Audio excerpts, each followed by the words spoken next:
متابع قناة هل تعلم. المراهقة مصطلح غربي حديث هدفه انتزاع الثقة من الشباب وإيجاد العذر لطيشهم، فسن الشباب ليس هو سن المراهقة والضياع، ولكنه سن الحكمة والمعرفة، وهي نظرة الإسلام لهذا السن.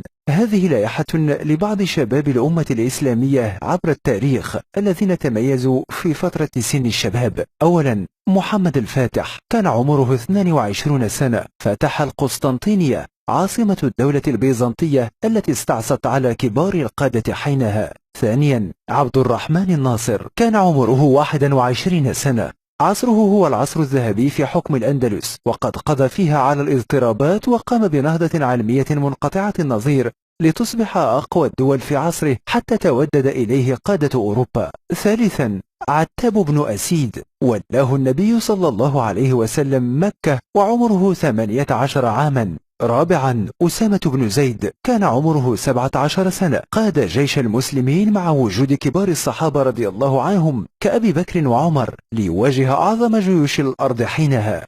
خامسا، محمد القاسم كان عمره 17 سنة أيضا، فتح بلاد السند وكان من كبار القادة العسكريين في عصره.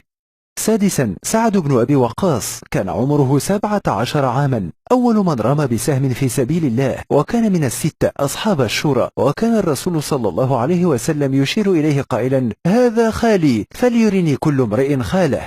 سابعا، الأرقم بن أبي الأرقم كان عمره 16 عاما، جعل بيته مقرا للرسول عليه الصلاة والسلام 13 سنة متتابعة. ثامنا، طلحة بن عبيد الله كان عمره 16 عاما، أكرم العرب في الإسلام، وفي غزوة أحد بايع رسول الله صلى الله عليه وسلم على الموت وحماه من الكفار، واتقى عنه النبل بيده حتى شلت يده ووقاه بنفسه. تاسعا، الزبير بن العوام كان عمره 15 عاما، أول من سل سيفه لله في الإسلام، وهو حواري النبي صلى الله عليه وسلم. عاشرا، عمرو بن كلثوم كان عمره 15 عاما، ساد قبيلة تغلب، وقد قيل عنها: لولا نزول الإسلام لأكل بنو تغلب الناس. 11، معاذ بن عمرو بن الجموح كان عمره 13 عاما، ومعوذ بن عفراء كان عمره 14 عاما، قتل أبا جهل في غزوة بدر، وكان قائدا للمشركين حينها.